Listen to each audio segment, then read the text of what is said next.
The numbers permit no sentiment. October 14th, 1943, Mission 115. Target, Schweinfurt, Germany, ball-bearing plants deep in the Reich. Distance from England, 580 miles round trip. 291 B-17 Flying Fortresses take off before dawn. They climb into formation. 4-engine bombers, 10 men each, defensive guns bristling from every angle, but slow, stable, vulnerable. 60 bombers do not return, 60 aircraft, 600 men gone in a single day's operation. 20.6% loss rate. Unsustainable, unacceptable. The arithmetic permits no argument. At 400 miles from England, the escort fighters reach their limit. They turn back. Physics demands it. Fuel gauges and empty tanks write the law. P-47 Thunderbolts. Magnificent aircraft. Tough. Powerful. Their combat radius ends where German airspace deepens.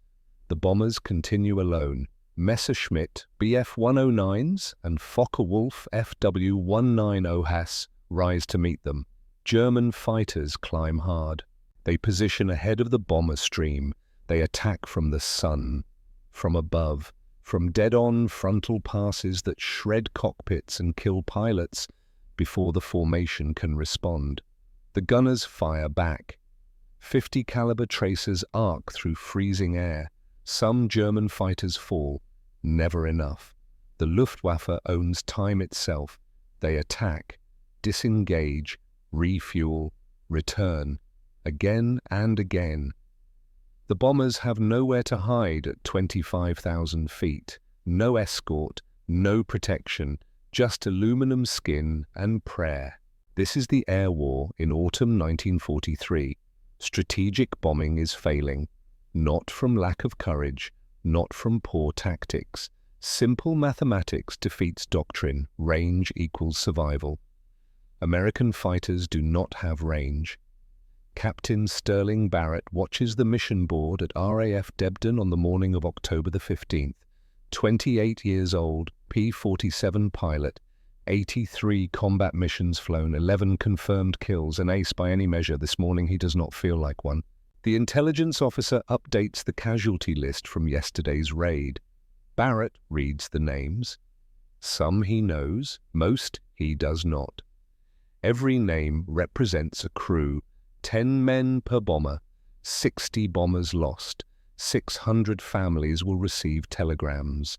Barrett has escorted bombers to the German border 47 times. The procedure never varies. Climb to altitude, form up on the bomber stream, fly east until fuel state reaches minimum, turn west, leave the bombers, return to England. The same sick feeling in his stomach as he banks away. He knows what happens next. The bombers continue. German fighters attack. Nothing he can do about it from 200 miles away with an empty fuel tank. The P-47 Thunderbolt is remarkable. 7 tons of radial engine and armor plate. It dives like an anvil. It absorbs damage that would shred lesser fighters. Barrett has brought his Thunderbolt home with holes you could put your fist through, but it cannot escort bombers to Berlin. The numbers refuse to cooperate. Internal fuel, 305 gallons. Cruise consumption at 25,000 feet, approximately 70 gallons per hour. Combat consumption when fighting, double that. Triple during hard maneuvering. 4 hours total endurance minus takeoff, minus climb, minus reserve, minus combat allowance. Combat radius, 475 miles. Berlin sits 600 miles from England. One way. Barrett knows pilots who have tried to stretch it, who have throttled back past safe limits, who have glided on fumes. Some made it back. The North Sea claimed the rest. Water does not care about courage, so the Thunderbolts turn back at the German border and bomber crews die alone. This is the problem that cannot be solved, until it is. The P-51 Mustang exists because of failure. North American Aviation designed the aircraft in 1940 under British contract. The specification called for a fast, low-altitude fighter. Tactical ground attack, reconnaissance, not bomber escort. The airframe was brilliant. Laminar flow wing, low drag, sleek fuselage, aerodynamics years ahead of contemporary designs. But the engine was wrong. The Allison 5-1710, solid power plant, reliable, efficient below 15,000 feet. Above that altitude, it gasped. Power dropped, performance collapsed. The P-51 with an Allison engine became a mediocre high-altitude fighter. So it flew ground attack missions, reconnaissance. It did not escort bombers until someone had an idea. The British are fighting their own war. They need fighters. They test the P-51 with the Allison. They see potential in the airframe, and they see the limitation in the engine. They suggest replacement. The Rolls-Royce Merlin 61. Two-stage supercharging, intercooling, advanced fuel injection. The Merlin transforms at altitude. Where the Allison dies, the Merlin comes alive. Maximum power at 25,000 feet, 1,720 horsepower. Service ceiling, 41,000 feet. Top speed, 440 miles per hour. American skeptics question everything. British engines in American aircraft. Not invented here syndrome runs deep. Bureaucrats cite logistics, production complications, politics. The war does not care about politics. Packard Motor Company receives license to build the Merlin in the United States, the V16503, American manufacturing of British design, the engine that should not exist in an American fighter. When the Packard Merlin is mounted in the P-51 airframe, something remarkable emerges. Performance numbers are staggering, but one number matters more than any other. Range. Internal fuel capacity, 184 gallons in the fuselage, 275-gallon drop tanks under the wings. Total, 334 gallons usable. Fuel consumption at cruise, 40 gallons per hour at 25,000 feet. Efficient, miserly compared to the Thunderbolt. 8 hours endurance, minus takeoff and climb, minus combat reserve, minus actual combat at higher consumption. Combat radius 850 miles. For the first time, an American fighter can reach Berlin and return. Sterling Barrett first sees the P-51 in February 1944. He is transitioning out of the Thunderbolt, not by choice. The war demands it. The 357th Fighter Group at Debden is converting to Mustangs. Barrett is assigned to check out in the new aircraft. He approaches the flight line with skepticism. The Mustang looks fragile compared to the Thunderbolt. Narrow fuselage, liquid-cooled engine with vulnerable radiator scoop underneath. The whole aircraft seems delicate, designed for speed, not combat punishment. Crew Chief Vincent Caruso walks him through pre-flight. "She's lighter than what you're used to, Captain. 9,200 pounds fully loaded with drop tanks. The jug weighs 12,000. Barrett nods. Lighter means less damage absorption, less armor, more vulnerable. Caruso reads his mind. She's fast, and she's got legs the Thunderbolt never dreamed of. The cockpit is tight. The bubble canopy provides visibility Barrett has never experienced. He can see behind without craning his neck. No blind spots. The entire sky is visible. 650 caliber Browning machine guns, 3 per wing, 270 rounds per gun. Total ammunition load, 1,620 rounds. At standard firing rate of 800 rounds per minute, that equals approximately 20 seconds of continuous fire. No pilot wastes it. Trigger discipline separates kills from empty guns. The engine starts with smooth rumble. Different from the Thunderbolt's radial bark, the Merlin sounds refined, eager. Barrett taxis to the runway. Controls feel lighter than expected, less muscle required. The Mustang responds to thought as much as input. Takeoff is smooth. The aircraft accelerates rapidly. At 110 miles per hour, Barrett rotates. The Mustang leaps into the air, and he understands. Climb rate is exceptional, over 3,000 feet per minute at full power. The Thunderbolt climbs like freight elevator. The Mustang climbs like it wants to reach altitude before you finish the thought. At 15,000 feet, Barrett levels off. He pushes the throttle forward.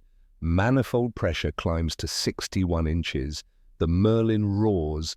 Airspeed indicator winds up. 300 miles per hour, 350, 400, 420. Controls remain crisp. No buffeting, no compressibility effects. The laminar flow wing delays shock formation. The Mustang was designed for this. Barrett pulls into climbing turn.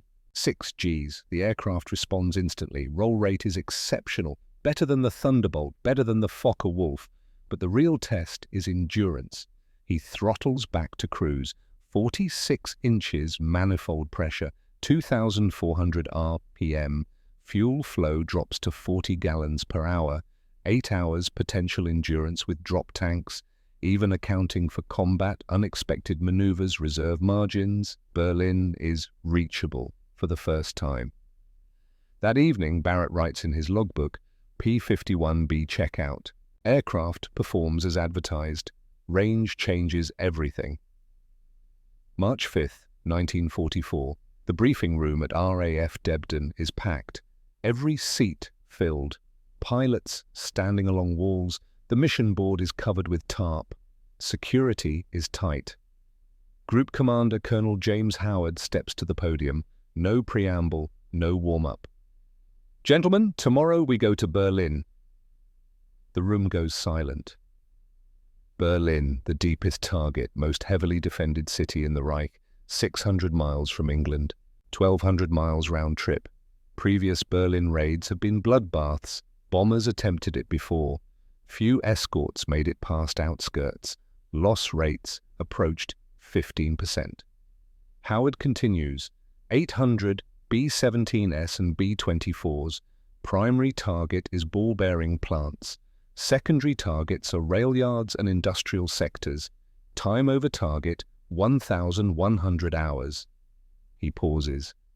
Fighter escort will be continuous, all the way in, all the way out. Murmurs ripple through the room. Continuous escort to Berlin has never been done, cannot be done, except now it can. The 357th will provide close escort from IP to target and return. P-47 groups will handle outbound leg to German border. P-38 groups will sweep ahead. We stay with the bombers through the most dangerous phase. Barrett listens, he calculates. Take off at 600, form up by 6:45, intercept bombers at 7:40, escort to Berlin, combat over target, escort out, land by 1500, 9 hours. The P-47 cannot do it. The Mustang can. Howard unveils a map. Red lines trace the route. England to Holland, Holland to Hanover, Hanover to Berlin. Return leg follows different path to avoid concentrated flak. Expected opposition, heavy. Intelligence estimates 300 to 400 Luftwaffe fighters will be scrambled. Bf-109Gs, FW-190As. Possibly some 190Ds if we're unlucky. The FW-190D is new, liquid-cooled inline engine, fast, dangerous, rare. Rules of engagement are simple. Protect the bombers. If you see a bandit going for the heavies, kill it. If you have fuel and ammunition after escort duty is complete, you are cleared to hunt. Hunt, that is new. Previous missions have been strictly defensive. Stick with the bombers. No freelancing. The Mustang changes the equation. There is fuel to spare for offensive operations. One more thing, Howard's voice drops. This mission matters. If we can prove continuous escort to Berlin, the entire strategic bombing campaign changes. We prove it works or we prove it doesn't. There is no middle ground. Barrett feels the weight of it. This is not just another mission. This defines whether American daylight bombing is viable. If they fail, bombers keep dying at unsustainable rates.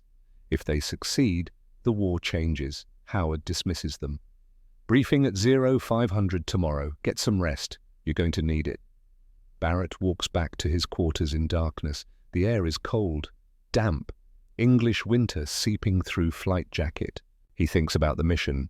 9 hours in the cockpit, hours of focus, hours of potential combat. The Luftwaffe will not surrender the skies over Berlin easily. He thinks about fuel margins. Drop tanks provide range, but they also create drag and weight. Takeoff with full internal tanks plus two 75-gallon externals means 9,200 pounds. The Mustang will be heavy, sluggish until tanks are dropped. He thinks about the cooling system. One bullet through the radiator and the Merlin overheats in minutes. Engine seizure follows. Forced landing in enemy territory, capture or death. The P-47 could take that hit and keep flying. The Mustang cannot, but the P-47 cannot reach Berlin, and the Mustang can. Trade-offs. The entire war is trade-offs. Barrett reaches his quarters. Inside, he lays out gear for tomorrow. Flight suit, helmet, oxygen mask, gloves, Mae West life preserver, survival kit. He double-checks his sidearm. Colt 1911, 7 rounds. Not that it will matter if he goes down over Germany, but routine is comforting. He tries to sleep, fails. His mind runs through procedures: engine start, taxi, takeoff, formation, join up, navigation checkpoints, radio frequencies, emergency protocols, and combat. Always combat. The Bf-109G is formidable opponent. Experienced Luftwaffe pilots know their aircraft, know their tactics. They have been winning this war in the air for years. But they have not faced continuous escort to Berlin. They expect American fighters to turn back at the border. They expect to attack bombers alone in the Deep Reich. Tomorrow, they will be wrong. At 0400, Barrett gives up on sleep. He dresses, checks gear again, walks to mess hall. The briefing at 0500 is short. Weather, scattered clouds. Visibility good. Winds aloft from west at 40 knots. Favorable for return leg. Target photos. Flak concentrations. Known German fighter bases. Intelligence officer goes through it mechanically. Everyone has heard it before. At 0512, Barrett crosses the flight line to his aircraft. P-51B number 43-12450. Tail code G4-C. Nickname painted on cowling. Dakota Bell. Caruso is waiting. She's ready, Captain. Tanks topped off. Guns bore-sighted. Radios checked. She'll get you there and back. Barrett nods. He trusts Caruso. The man is meticulous. He climbs onto wing, settles into cockpit, straps in, 5-point harness. Tight across shoulders. The sky to east is beginning to lighten. False dawn. In 30 minutes, sun will break horizon. Barrett checks fuel gauges. Internal tanks, full. Drop tanks, full. Total, 334 gallons. The number that makes this mission possible. He checks armament panel. 6 guns charged. 1,620 rounds ready. He looks west. Somewhere beyond darkness, 800 bombers are starting engines, 4 engine fortresses laden with bombs. Crews who know that today they will fly deeper into Germany than ever before, and for the first time, they will not fly alone. Barrett reaches for starter. The Merlin catches. 12 cylinders fire in sequence. Propeller blades blur into disk. Manifold pressure, 30 inches. Oil pressure, rising. Coolant temperature, climbing into green. Radio crackles.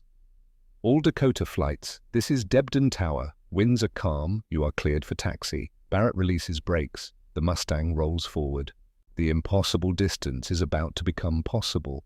Through fuel efficiency, through engineering, through a British engine in an American airframe. And today, March 6, 1944, the mathematics of air warfare are about to change. Takeoff is at 0601 hours. Sterling Barrett releases brakes. Dakota Bell accelerates down runway at RAF Debden. 9,200 pounds of aircraft, fuel, and ammunition. Heavy, the tail stays planted longer than usual. At 110 miles per hour, Barrett pulls back on stick. The Mustang lifts. Gear up. Hydraulic whine is immediate. Flaps retract. Airspeed climbs. Below, English countryside spreads out in pre-dawn grey. Fields divided by hedgerows, villages still dark. A country at war that has forgotten what peace looks like. Barrett climbs on course, heading 095. Rendezvous point is over North Sea at 25,000 feet. 23 other Mustangs from 357th Fighter Group are climbing with him. Silver aircraft catching first light of dawn. Formation tightens. 4 ship flights. Finger 4 tactical spread. Barrett leads his flight. 3 wingmen tucked in close. Radio discipline is tight. No chatter. Only essential calls. At 15,000 feet, Barrett checks oxygen flow. Regulator hisses with each breath. Air at altitude is thin, -40 degrees Celsius. Cold that seeps through flight suit and leather. Drop tanks hang heavy under wings, 75 gallons each. Extra drag, extra weight, but extra range, the difference between turning back and staying the course. By 0645, formation is complete. 24 P-51s in combat spread. Climbing through 22,000 feet, Barrett scans horizon. To west, bomber stream is forming. Hundreds of aircraft, B-17 flying fortresses rising from airfields across East Anglia, each one carrying 10 men, each one carrying 6,000 pounds of bombs. 800 bombers times 10 crew equals 8,000 men flying into most defended airspace in Europe. And for first time, they will not face it alone. At 0740, Mustangs level at 25,000 feet over North Sea. Barrett sees them, the bomber stream, formation that stretches for 30 miles. 4 engine fortresses in tight combat boxes, defensive guns bristling from every angle. But slow, cruising at 180 miles per hour, vulnerable, radio crackles. Dakota Leader, this is Big Friend. We see you. Welcome aboard. Big Friend, call sign for lead B-17 group. Barrett keys his mic. Big Friend, Dakota Leader, we've got you covered. All the way in, all the way out. A pause, then, copy that, Dakota. First time anyone said that to us, going to Berlin. The weight of it settles. These bomber crews have flown missions where escorts turned back, where they continued alone into flak and fighters, where men died in burning aircraft at 25,000 feet with no help coming, not today. Barrett positions his flight 2,000 feet above bomber stream, weaving gently, scanning. Visibility is good. Scattered clouds below at 15,000 feet. Clear sky above. Merlin engine hums smoothly. Manifold pressure steady at 46 inches. Oil temperature in green. Coolant temperature normal. Fuel state is good. Drop tanks are feeding. Internal tanks still full. Range is not a concern yet. At 0840, formation crosses Dutch coast. Below, Zuiderzee glints in morning sun. German-occupied territory. Flak batteries track bomber stream, but hold fire. Too high, out of range. Radio comes alive. All fighters, Big Friend. Bandits reported climbing from southeast. Altitude unknown, numbers unknown. Barrett's scan intensifies. Southeast, sun angle, classic German tactic. Climb high, attack from sun. Diving speed and blinding light. At 0912, formation crosses into German airspace. This is the point of no return, where P-47 Thunderbolts have always turned back, where fuel margins demanded westward turn, where bomber crews have always faced the rest of mission alone. Barrett checks fuel, drop tanks half empty, internal tanks full, total remaining 260 gallons. At current consumption, that is 6 hours endurance, more than enough to reach Berlin, fight, return. The Mustangs do not turn back. Bomber crews notice. Radio chatter increases. Relief, disbelief, hope. They're still with us. Mustangs are staying. First time, first damn time. Barrett does not respond. He scans, watches, waits. Somewhere ahead, Luftwaffe is scrambling. German radar has tracked this formation since it left England. Fighter controllers are vectoring interceptors. Messerschmitt Bf-109s and Focke-Wulf FW-19OHs are climbing hard, and they expect American escorts to be gone. At 09:27, Barrett sees them, contacts high, 11 o'clock, 30,000 feet, contrails etching white lines across blue sky. Dakota Flight Bandits high left, Bf-109S, estimate 12 plus. Messerschmitts are in attack formation, staggered line, positioning for diving pass on bombers, but they hesitate. The Mustangs are still here, 200 kilometers inside Germany, where no American fighter has maintained escort before. German formation wavers. They expect to hit unescorted bombers, not fighters at altitude with fuel to fight.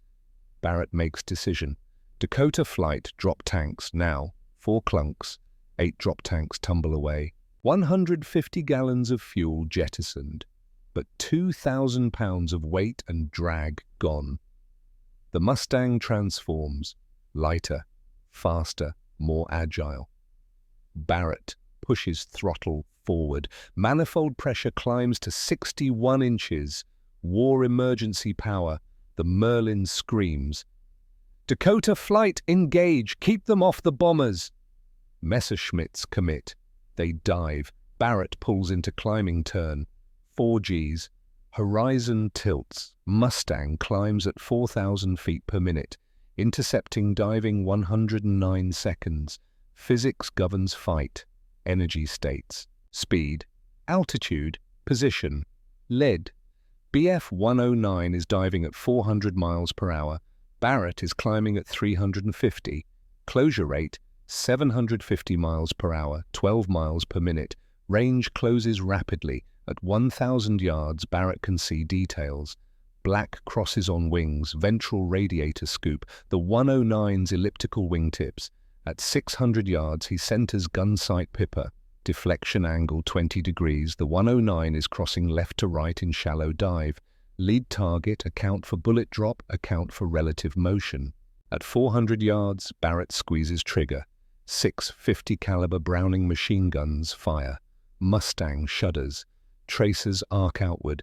Every 5th round is tracer. 4 solid ball rounds, 1 armor-piercing incendiary. Pattern repeats. Firing rate is 800 rounds per minute per gun.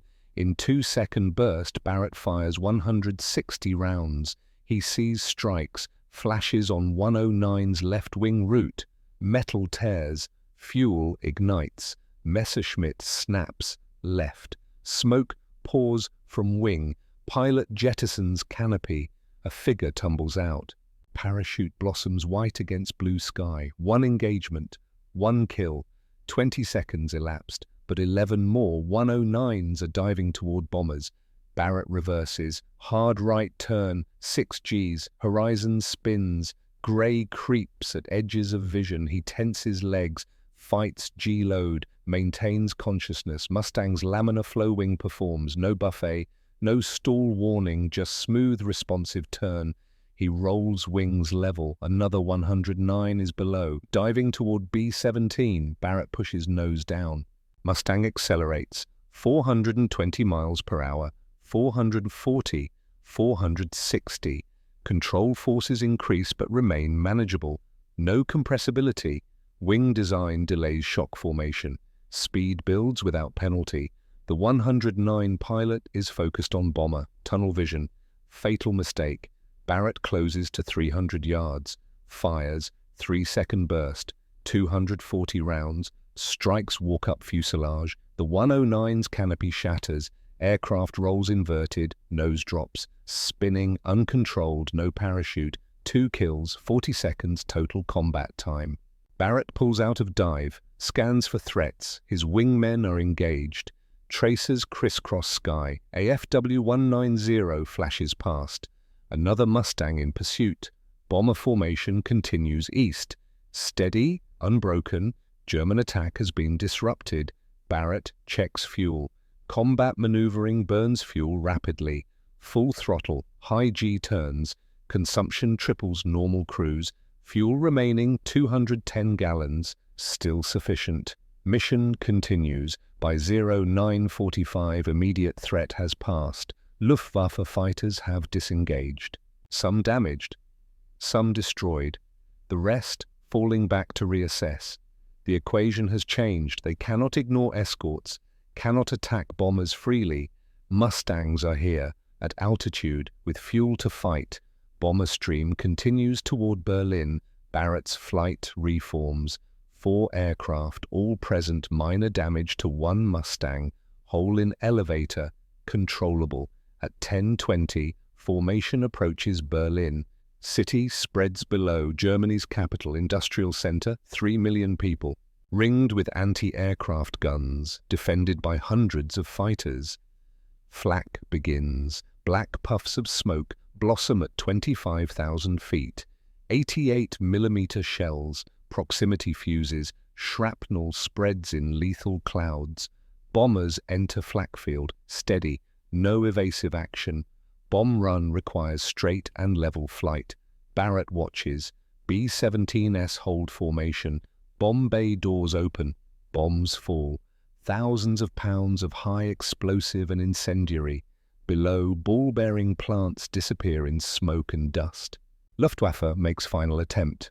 15 FW-1908s attack from ahead. Head-on pass. Closing speed over 600 miles per hour. Barrett turns into them. Dakota flight meet them head-on. The FW-190 has heavy nose armament. 4 20mm cannons, devastating firepower, but short range. Pilot must close to 400 yards. Barrett opens fire at 800 yards. Combined closure speed makes aiming difficult, but volume of fire compensates. 6 guns, 4,800 rounds per minute total. A stream of lead. FW-19 Oaz fire back. Cannon shells flash past. 1 impacts B-17. Wing shears off. Bomber rolls, falls, but attack is broken. German fighters flash through formation. Disorganized, scattered. By 10:50, bombers have turned west. Mission complete. Now the long flight home. Barrett checks fuel. 160 gallons remaining, enough to escort bombers west. Enough for combat if needed. Enough to reach England. But mission briefing included one more directive. After escort duty, hunt. At 11:50, Barrett spots it. Below, a German airfield near Jüterbog. Fighters parked in dispersal. Fuel trucks, hangars. He makes call. Dakota 2, take the flight home with big friend. I'm going hunting. His wingman protests. Lead, that's not procedure. I have fuel, I have ammunition, I'm using both. Barrett rolls inverted, pulls. Mustang dives. Airspeed builds 400, 450, 500 miles per hour. Airframe shudders slightly. Still controllable. At 2,000 feet, he levels. Airfield spreads ahead. 3 FW-19OHs parked. Ground crews working. A fuel truck near hangars. Barrett lines up. Throttle full. Speed 480 miles per hour. Range 1,000 yards. He fires. Tracers rake across airfield. 50 caliber rounds punch through aircraft aluminum. Fuel tanks rupture. Fire blooms. Fuel truck explodes. Orange fireball. Black smoke. Ground fire responds. 20mm flak. Tracers arc upward. Too slow. Barrett is already past. He pulls into climbing turn. Checks 6 o'clock. Clear. Checks airfield. 2 FW-19OHs burning. Fuel truck destroyed. Hangar damaged. Strategic impact. Those aircraft will not fly tomorrow. That fuel will not reach other fighters. German sortie capacity reduced. But then he hears it, a sound that should not exist. Metal striking metal, sharp, distinct. He checks gauges, coolant temperature rising, not fast, but rising. He looks down. A thin stream of liquid trails from belly, glycol. Radiator has been hit. 1 bullet. 1 lucky shot from ground fire. Through vulnerable cooling system, the Merlin engine requires coolant. Overheating leads to seizure. Seizure leads to forced landing. Forced landing in Germany leads to capture or death. Barrett's training takes over. Throttle back, reduce power, lower temperature demand, climb for altitude. Altitude equals gliding distance. He keys radio. Dakota leader to any station. I've taken hit. Coolant leak heading west. Response is immediate. Dakota leader, this is rescue. What's your position? Approximately 80 miles southeast of Berlin. Climbing to 22,000 feet. Temperature is climbing slowly. Copy. We'll track you. Stay with it as long as you can. Barrett calculates. Distance to England, 380 miles. Fuel remaining, 140 gallons. At reduced throttle, consumption drops to 30 gallons per hour. Endurance, 4.5 hours. But coolant leak does not care about fuel. Engine will overheat. Question is when. Temperature gauge creeps upward. 100 degrees Celsius, 105, 110. Normal operating temperature is 90 degrees. Above 120, engine damage begins. Above 130, seizure is imminent. Barrett adjusts mixture, leans it out. Less fuel means less combustion heat. Buys time. Minutes, not hours. He climbs to 24,000 feet. Maximum altitude without increasing power. Every foot of altitude is potential gliding distance. English Channel is 280 miles ahead. At 12:20, coolant temperature hits 115 degrees. Barrett reduces power further. Manifold pressure down to 30 inches. Barely above idle. Airspeed drops to 200 miles per hour. He is gliding more than flying, trading altitude for distance. At 12:40, temperature reaches 120 degrees. Engine begins to run rough. Vibration through airframe. Misfiring. Coolant loss is critical. Barrett prepares for engine failure, identifies landmarks, roads, rivers, open fields. But he does not prepare to bail out. Not yet. Not while engine still turns. At 13:10, Mustang crosses into Allied-controlled Belgium. Recently liberated. Still contested, but not Germany. Temperature, 128 degrees. At 13:30, engine seizes. No warning, just sudden silence. Propeller windmills freewheeling, no power. Barrett is at 18,000 feet, gliding at 150 miles per hour. The Mustang is a glider now. Aerodynamics against gravity. Glide ratio is approximately 12:1. 18,000 feet equals 36 miles of gliding distance in ideal conditions. Wind is from west, 15 knots. Tailwind, helpful. Barrett scans ahead. He needs landing site, flat ground. Minimal obstacles, long enough for dead stick landing. At 13:45, he sees it. Emergency airstrip near Bruges. Recently captured. Barely operational, but it has runway. Distance, 8 miles. Altitude, 9,000 feet. Tight. He might make it. Barely. Barrett lowers landing gear. Hydraulic pressure is gone. He uses emergency system, compressed air. Gear clunks down. 3 green lights. No flaps, no hydraulics for flaps. Landing will be fast. At 1,000 feet, runway is ahead. Aligned. He is high, too high. Barrett slips aircraft. Cross controls, rudder right, aileron left. Mustang skids sideways, losing altitude without gaining speed. At 500 feet, he straightens, wings level. Aim for numbers. At 100 feet, runway threshold passes below. At 50 feet, Barrett flares, pulls back. Mustang settles, main gear touches, hard. Aircraft bounces, settles again. Tail wheel drops. No brakes, no hydraulics. Barrett lets Mustang roll. 400 yards, 300, 200. At 50 feet from wrecked B-24 at runway's end, Dakota Bell stops. Barrett sits, engine silent, coolant dripping, alive. He climbs out, legs shaking. A British Army medic runs toward him. "You all right, Yank?" Barrett looks at Mustang, bullet hole in radiator scoop, coolant pooled beneath, battle damage, survivable damage. The Mustang gave him time. "I'm here." Debrief comes later, at RAF Debden. Numbers tallied. Total bombers launched, 814. Total lost, 31. Loss rate, 3.8%. Previous Berlin raids without continuous escort. 10 to 15% losses. The difference? The Mustang. German fighters destroyed, 69 confirmed, damaged, unknown. Pilot losses, irreplaceable. Sterling Barrett's tally for the day, 2 Bf-109s destroyed, 1 airfield strafed, 1 aircraft damaged but recovered. Mission proves it. Continuous escort to Berlin is possible. Bomber losses are sustainable. Strategic bombing can continue. The air war has changed, not through courage, through range. And range exists through fuel efficiency, through engineering, through a Packard-built Merlin in a North American airframe. Statistics tell the story, and statistics do not lie. March 6th, 1944 is not the end. It is the beginning. Sterling Barrett flies again on March 8th.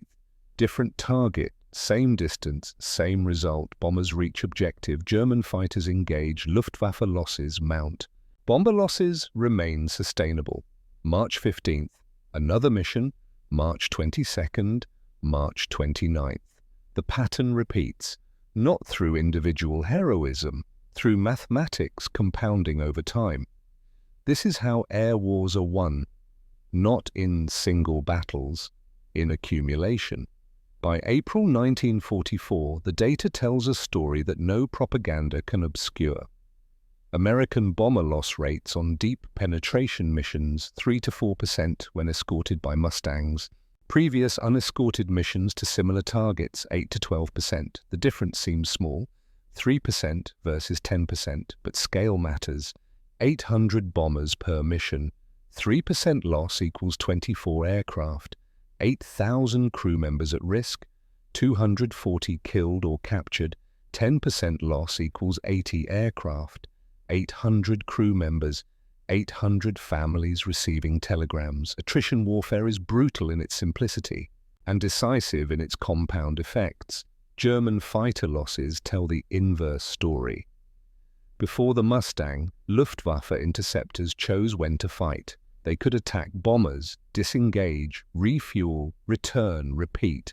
With continuous escort, that option disappears. German fighters must engage American escorts to reach bombers. They must fight at altitudes where Merlin engine excels. They must burn fuel climbing. They must accept combat on American terms. Kill ratio reflects this shift.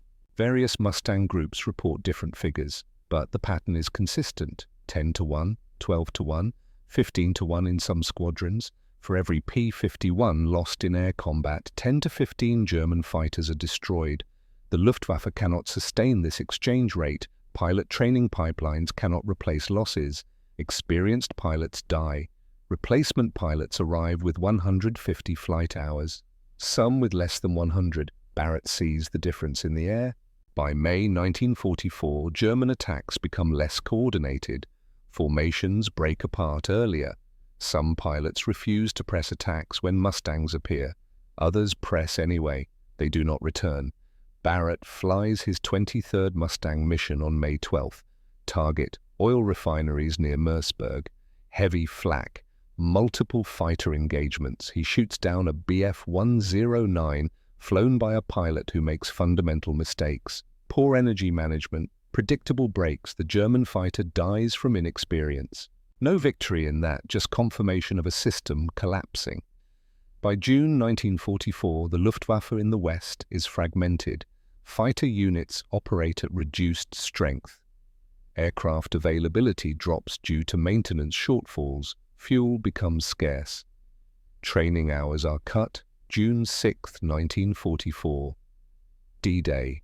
Barrett launches at 0430. Mission profile is different, not deep escort. Air superiority patrol over Normandy beaches. He flies 3 sorties that day. 9 hours total flight time. Sees 2 FW-190Ks. They flee immediately when they spot Mustangs.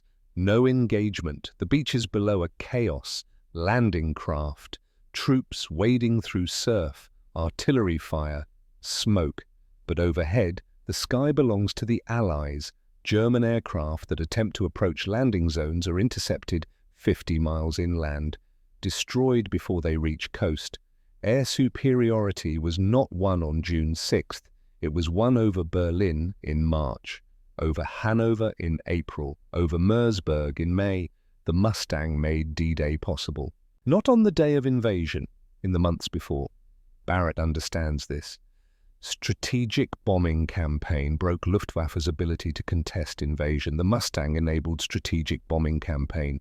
Causation chains through time. One capability enables another, which enables another.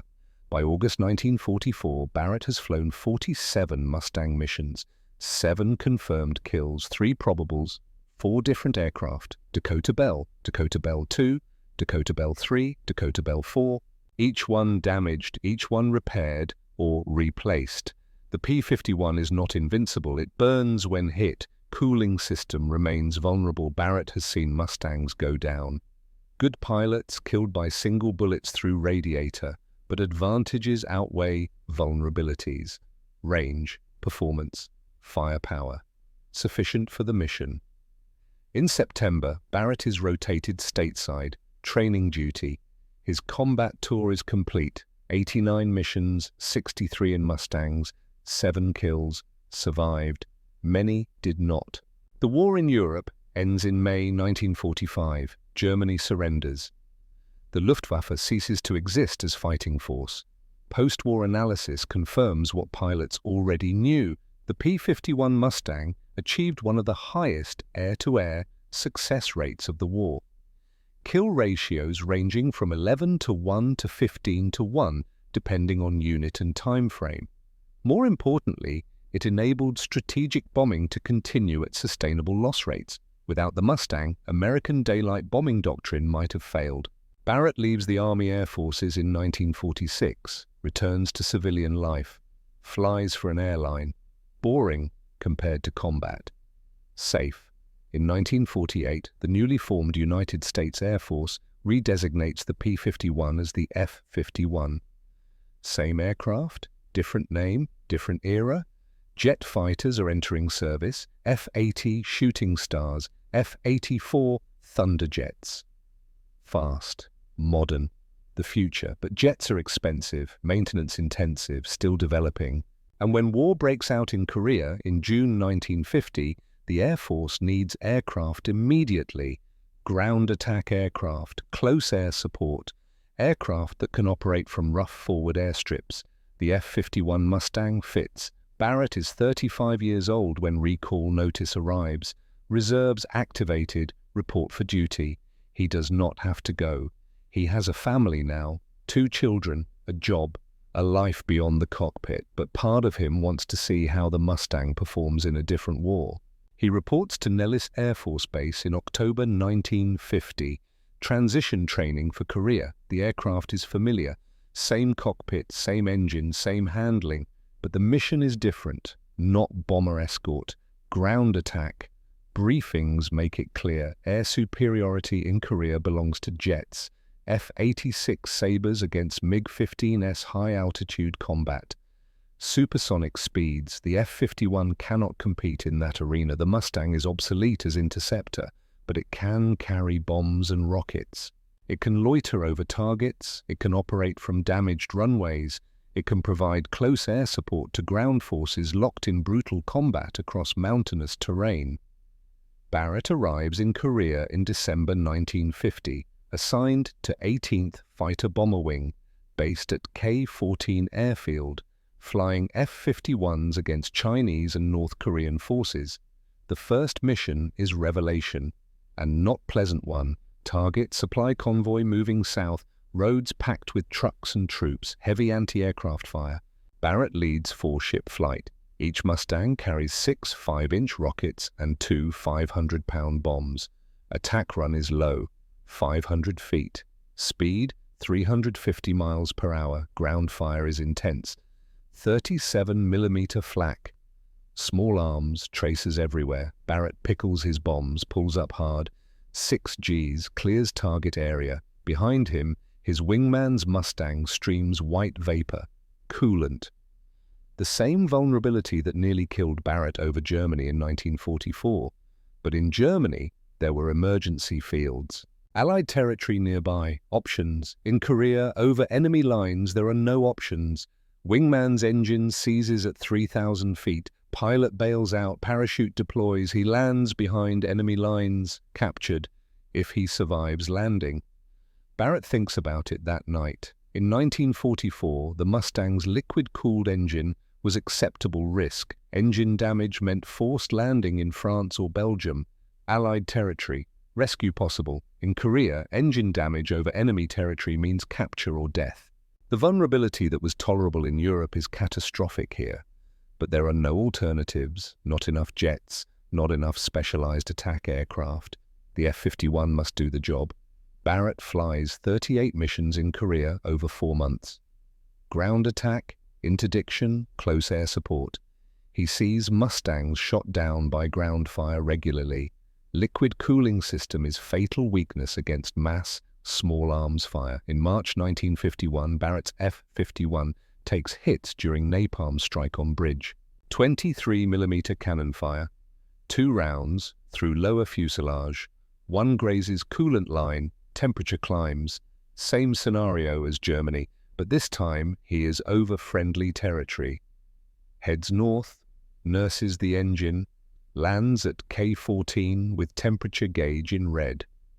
Crew chief shakes his head. Captain, this bird got lucky. That cooling system is going to kill someone eventually. Barrett knows he is right. The aircraft that dominated European skies in 1944 is struggling in Korea in 1951. Not from changes to the Mustang, from changes to the war. In 1944, range was everything. The Mustang had range. In 1951, survivability against ground fire is everything.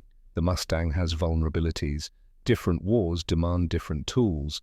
Barrett completes his Korea tour in April 1951.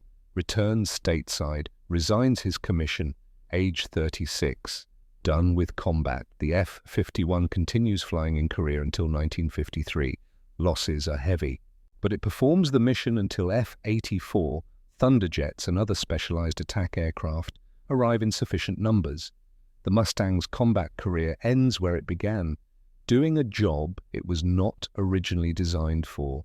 And doing it well enough. Sterling Barrett does not fly fighters again. He returns to airline work, flies DC-6s, then DC-8s, then Boeing 707s, civilian aviation, scheduled routes, routine. But the Mustang does not disappear. It transforms. In the 1960s, surplus F-51s are sold to civilian buyers.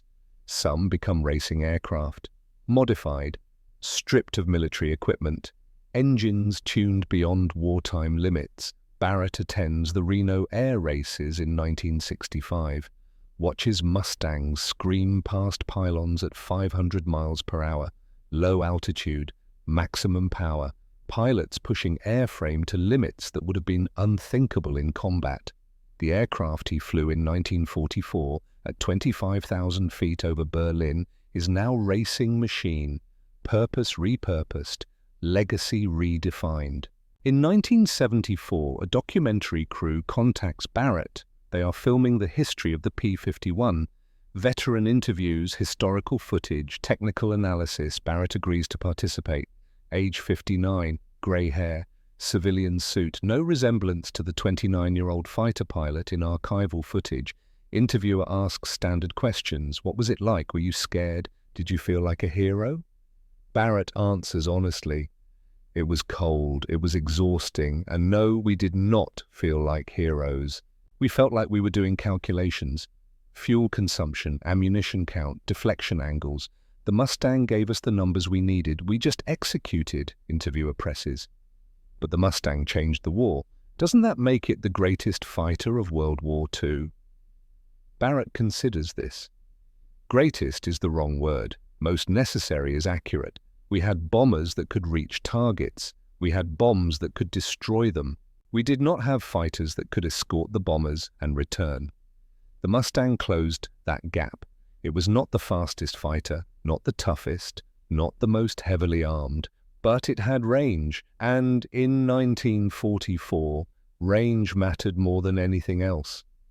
Interviewer tries again. What do you remember most about flying it? Barrett's answer is immediate. The fuel gauges. I remember watching fuel gauges, calculating endurance, planning reserve margins. The Mustang won the war through having enough fuel to stay in the fight. Everything else was secondary, not the answer the interviewer wanted, but the truth. In 1989, Barrett attends a Mustang reunion. Veterans from various fighter groups, men now in their 70s, grey, slow, but still alive. They stand beside a restored P-51D, silver skin polished, markings crisp, museum piece. Barrett touches the wing, the laminar flow surface that reduced drag, that enabled range, that made the mission possible. Someone asks him to pose for photo. He stands beside aircraft, 74 years old, remembering 29. That night, conversations turn to legacy. What the Mustang meant, what it accomplished. Some men talk about dogfights, individual victories, aerial combat. Barrett listens, then speaks. Before the Mustang, we watched bombers go beyond 400 miles alone. After the Mustang, we stayed with them to 800 miles. That gap was killing hundreds of men every week. We closed it. That is what mattered. The room goes quiet. It is true. The Mustang's legacy is not individual kills. It is systemic change, enabling a strategic campaign that could not otherwise succeed. One of veterans mentions Korea, the losses, the vulnerability. Barrett nods. The Mustang taught me that dominance is temporary. In 1944, we had the right tool for that war. In 1951, we did not. Technology does not care about glory. It only cares about mission fit. Sterling Barrett dies in 1996, age 81, heart failure, peacefully. His daughter finds a letter in his desk afterward, written years earlier, never sent. The envelope reads, "To whoever asks what the Mustang meant." Inside, one paragraph in his neat handwriting. People want to know about the kills, the dogfights, the glory. But that was never the story. The story was watching bomber crews, kids, most of them, strap into aircraft that couldn't be protected past the German border, watching them go in alone, watching empty hard stands when they didn't come back. The Mustang didn't make us heroes. It gave us enough fuel to do what we'd been trying to do all along, bring them home. That's all. That's everything. The letter is dated March 6, 1974. 30 years to the day after Berlin, his family donates it to the National Air and Space Museum. It sits in an archive, 3 paragraphs, 68 words, the truth in his own voice. The data endures without sentiment. 15,686 P-51 Mustangs built between 1940 and 1945. Estimated 4,950 air-to-air kills in World War II. Bomber loss rates reduced from double digits to 3% on escorted missions. Thousands of aircrews who landed safely when fighters stayed with them. Service life spanning 42 years across multiple wars and air forces, from 1942 to 1984. From piston to jet age, from dominance to obsolescence to legend. The aircraft that should not have existed, born of a failed engine, saved by foreign design, built by American industry, deployed at the exact moment when range mattered more than speed or firepower or armor. Not perfect, vulnerable. The cooling system claimed pilots who made one wrong turn, but sufficient. Wars end, men die, data remains, and one truth outlasts all others. The P-51 Mustang did not win from invincibility. It won from staying in the fight long enough to bring people home. Range equals survival. Survival enables mission completion. Missions win wars. Sterling Barrett understood this at 29, watching fuel gauges over Berlin. At 36, nursing a damaged engine over Korea. At 74, touching a restored wing and remembering what it meant to have enough. Enough fuel, enough time, enough altitude to glide when the engine quit, enough margin to survive mistakes. The most important word in engineering, the difference between telegram and homecoming.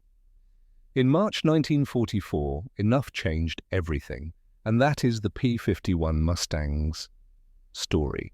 Not mythology, mathematics, the compound interest of small advantages sustained over time until cumulative weight becomes irresistible.